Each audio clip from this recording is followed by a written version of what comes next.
नमस्कार दोस्तों, मैं हूं रामेंद्र सिंह चौहान। अपोजिशन अलायंस की राह में रोड़े कम नहीं हो रहे हैं, या यूं कहें कि उसकी राह में लगातार स्पीड ब्रेकर आ रहे हैं। जी हां, पश्चिम बंगाल में ममता बनर्जी ने साफ कर दिया कि वह लोकसभा चुनाव 2024 अपने दमखम पर अकेले लड़ेगी। यानी पश्चिम बंगाल की सभी 42 सीटों पर अपोजिशन अलायंस नहीं होगा। पश्चिम बंगाल में लोकसभा की 42 सीटें हैं, इनमें अभी 22 सीटों पर तृणमूल कांग्रेस का विजय, 18 सीटों पर भारतीय जनता पार्टी है और 2 सीट पर कांग्रेस का कब्जा है। इस तरह से 42 सीटें अभी विपक्ष के और सत्ता पक्ष के बीच में इस प्रकार हैं। अपोजिशन अलायंस बना था जिसमें यह तय हुआ था, अपोजिशन अलायंस यानी विपक्ष ने यह तय किया था कि किसी भी प्रकार एन के एन प्रकार 2024 के लोकसभा चुनाव में नरेंद्र मोदी यानी भारतीय जनता पार्टी को सत्ता से बाहर करना है। इसी लक्ष्य को लेकर अपोजिशन अलायंस इंडी का गठबंधन हुआ। लेकिन अब अपोजिशन अलायंस के मुख्य घटक दल एक के बाद एक हटते चले जा रहे हैं, यानी अपोजिशन अलायंस का साथ छोड़ते जा रहे हैं। पश्चिम बंगाल में ममता बनर्जी ने साथ छोड़ दिया, तो वहीं अपोजिशन अलायंस के मुख्य कर्ता धर्ता नीतीश कुमार यानी जनता दल यूनाइटेड के नेता और बिहार के मुख्यमंत्री नीतीश बाबू अपोजिशन अलायंस के मुख्य कर्ता धर्ता थे। लेकिन जिस तरह से अपोजिशन अलायंस में कांग्रेस ने उनको यानी नीतीश बाबू को हाशिए में डाला, इसके बाद वह अपोजिशन अलायंस छोड़कर भारतीय जनता पार्टी के साथ जाकर खड़े हो गए। तो इस तरह से अपोजिशन अलायंस को पश्चिम बंगाल में झटका लगा। इसके बाद बिहार में 40 लोकसभा की सीटें हैं। अब बिहार में अपोजिशन अलायंस को तगड़ा झटका लगने के बाद आम आदमी पार्टी की दिल्ली और पंजाब में 2 राज्यों में सरकार है। आम आदमी पार्टी के नेता और पंजाब के मुख्यमंत्री भगवंत मान ने भी साफ कर दिया कि पंजाब की सभी 13 लोकसभा सीटों पर आम आदमी पार्टी अपने दमखम पर अकेले चुनाव लड़ेगी। इस तरह से अपोजिशन अलायंस के हाथ से पहले पश्चिम बंगाल निकला, फिर बिहार निकला, अब पंजाब भी निकल चुका है। इसी के साथ आम आदमी पार्टी ने असम में अपने 3 प्रत्याशी घोषित कर दिए। नॉर्थ ईस्ट यानी पूर्वोत्तर राज्यों में असम अहम भूमिका रखता है राजनीति के क्षेत्र में। असम में लोकसभा की 14 सीटें हैं। तो इन 14 सीटों में आम आदमी पार्टी ने 3 सीटों पर अपने प्रत्याशी घोषित कर दिए हैं। आम आदमी पार्टी ने असम लोकसभा क्षेत्र की 3 सीटें घोषित की हैं। इनमें गुवाहाटी और डिब्रूगढ़ सहित 3 सीटें हैं जहां से आम आदमी पार्टी ने अपने प्रत्याशी घोषित कर दिए हैं। इधर उत्तर प्रदेश में लोकसभा की 80 सीटें हैं। मायावती पहले ही अपोजिशन अलायंस में शामिल न होने का ऐलान कर चुकी हैं कि मायावती यानी बहुजन समाज पार्टी उत्तर प्रदेश की सभी 80 लोकसभा सीटों में अपने दमखम पर अपने अकेले चुनाव लड़ेगी। इस तरह से अपोजिशन अलायंस में मायावती शामिल नहीं हुई। अब ले दे करके अपोजिशन अलायंस में उत्तर प्रदेश में समाजवादी पार्टी और राष्ट्रीय लोकदल यानी जयंत चौधरी बचते हैं। तो समाजवादी पार्टी ने यहां यानी उत्तर प्रदेश में क्षेत्रीय राजनीतिक दल का अपना अस्तित्व है, अपना महत्व है समाजवादी पार्टी का। लिहाजा अखिलेश ने अपोजिशन अलायंस की उत्तर प्रदेश में कमान संभालनी चाहिए और इसी नाते यही सोचकर समाजवादी पार्टी के मुखिया अखिलेश यादव ने पश्चिमी उत्तर प्रदेश में राष्ट्रीय लोकदल यानी जयंत चौधरी को 7 सीटें ऑफर कर दी।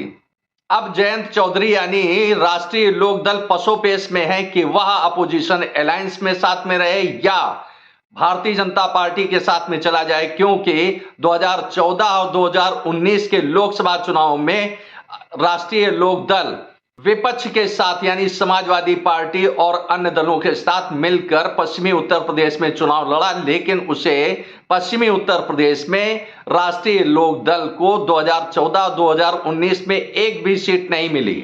इसके पहले 2009 के लोकसभा चुनाव में भारतीय जनता पार्टी के साथ थी राष्ट्रीय लोकदल, लिहाजा उसे संसद में कुछ तो अहमियत मिली थी। लेकिन 2014 और 2019 में जिस तरह से विपक्ष के साथ जाने के बाद राष्ट्रीय लोकदल को उसको अपनी हैसियत, अपनी औकात का अंदाजा लग गया कि उसकी राजनीतिक हैसियत पश्चिमी उत्तर प्रदेश में भले ही हो, लेकिन वह किसी न किसी के साथ गठबंधन करके ही, यानी जिसकी विचारधारा, जिसका, या यूं कहें कि जिसकी राजनीतिक लहर चल रही हो, उसी के साथ जाएंगे तो उसका अपना अस्तित्व, राजनीतिक अस्तित्व बचा रहेगा। शायद यही सोचकर, यही चिंतन मनन करके अभी उबर नहीं पाई है राष्ट्रीय लोकदल, यानी जयंत चौधरी अभी उहापोह में फंसे हैं कि आखिर किसके साथ जाएं, विपक्ष के साथ जाएं यानी अपोजिशन अलायंस के साथ जाएं या भारतीय जनता पार्टी के साथ जाएं। अब अगर भारतीय जनता पार्टी के साथ राष्ट्रीय लोकदल यानी जयंत चौधरी जाते हैं तो उनको 4 से 5 या इससे अधिक सीटें मिल सकती हैं। 4 सीटों का तब प्रस्ताव भारतीय जनता पार्टी की ओर से जयंत चौधरी को मिल चुका है। तो इस तरह से उत्तर प्रदेश में भी अपोजिशन अलायंस बिखर गया, क्योंकि जयंत चौधरी कमोबेश देर सवेर भारतीय जनता पार्टी में चले जाएंगे, ऐसी संभावनाएं दिख रही हैं। अब इस तरह से अपोजिशन अलायंस में केवल 2 राजनीतिक दल बचते हैं उत्तर प्रदेश में, एक समाजवादी पार्टी और दूसरा कांग्रेस।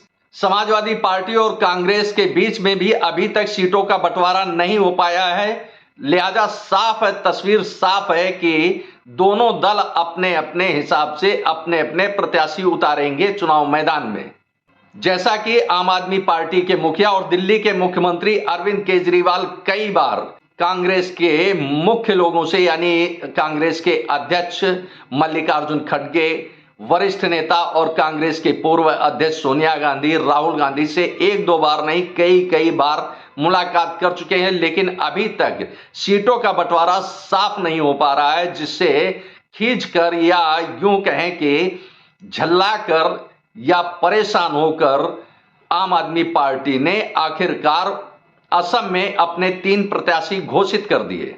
जैसा कि खबरों में सामने दिख रहा है कि आम आदमी पार्टी के प्रवक्ता, आम आदमी पार्टी के नेता कह रहे हैं कि अब लोकसभा चुनाव 2024 में बहुत अधिक वक्त नहीं बचा है, और 1-2 बार नहीं कई बार मल्लिकार्जुन खड़गे, सोनिया गांधी, राहुल गांधी से आम आदमी पार्टी के नेता, खास तौर से अरविंद केजरीवाल की मुलाकात हो चुकी है, लेकिन अभी तक सीटों पर कोई फैसला, अंतिम फैसला नहीं हो पाया है, जबकि आम आदमी पार्टी चुनाव लड़ना चाहती है और जीतना भी चाहती है। आखिर ऐसे में कब तक कांग्रेस के फैसले का इंतजार किया जाए? आम आदमी पार्टी का तो यहां तक कहना है कि आखिर कांग्रेस के फैसले का हम कब तक इंतजार करें, क्योंकि लोकसभा चुनाव होने में अब बहुत अधिक वक्त नहीं है। अब अगर अभी भी प्रत्याशी घोषित नहीं करेंगे तो आम आदमी पार्टी के प्रत्याशी या किसी भी राजनीतिक दल के प्रत्याशी अपना चुनाव प्रचार अपने निर्वाचन क्षेत्र में कब और कैसे करेंगे? तो वहीं अगर कोई समझौता, सहमति नहीं बनती है कांग्रेस के साथ, तो आम आदमी पार्टी देश भर के संसदीय क्षेत्रों में जहां उसका अपना प्रभाव दिख रहा है या जहां उसके कार्यकर्ता लोकसभा का चुनाव लड़ने के इच्छुक दिखेंगे, आम आदमी पार्टी उन लोकसभा क्षेत्रों में, पूरे देश भर में लोकसभा क्षेत्रों में आम आदमी पार्टी अपने उम्मीदवार उतार सकती है। तो इस तरह से देखें तो कांग्रेस कहीं कोई फैसला नहीं कर पा रही है, चाहे वह उत्तर प्रदेश की बात हो या असम की बात हो या दिल्ली की बात हो या किसी अन्य प्रांत की बात हो। अभी तक कांग्रेस कहीं कोई फैसला नहीं ले पाई है कि विपक्ष के साथ यानी अपोजिशन अलायंस में अभी जो उसके साथ राजनीतिक दल, जो घटक दल हैं, उनके साथ सीटों का बंटवारा का क्या रूप रंग होगा, क्या स्वरूप होगा, इस पर अभी तक कांग्रेस कोई फैसला नहीं ले पाई है। लिहाजा अब करीब करीब आम आदमी भी उससे छिटक कर दूर जाती दिख रही है। हालांकि पहले ही पंजाब में कांग्रेस से दूर जा चुकी है आम आदमी पार्टी, यानी अपोजिशन अलायंस से आम आदमी पार्टी पंजाब को लेकर दूर जा चुकी है। और यही स्थिति उत्तर प्रदेश में बनी दिख रही है, क्योंकि अभी तक उत्तर प्रदेश में कांग्रेस ने अपने पत्ते नहीं खोले हैं कि वह कितने प्रत्याशी और कहां कहां अपने उम्मीदवार मैदान में उतारेगी। तो इस तरह से देखें तो अपोजिशन अलायंस एक बार फिर चिंदी चिंदी उड़ते दिख रहा है, यानी यूं कहें कि अपोजिशन अलायंस की जो अपनी राजनीतिक महत्वाकांक्षाएं थी उसके चीथड़े उड़ते दिख रहे हैं। आपने इस वीडियो को देखा, आपको यह वीडियो कैसा लगा कमेंट बॉक्स में हमें अवश्य बताएं। वीडियो को शेयर करें। यदि आप हमारे चैनल पर नए हैं तो हमारे चैनल को सब्सक्राइब करें, जिससे हमारे आने वाले वीडियो, आने वाले नोटिफिकेशन आपको मिल सके। दोस्तों, वीडियो को लाइक करना ना भूलें। आप लाइक करते हैं तो हमारा प्रोत्साहन होता है, हमारा मोटिवेशन होता है। आपने वीडियो को देखा, आपका बहुत बहुत धन्यवाद। Thank you. जय हिंद, जय भारत।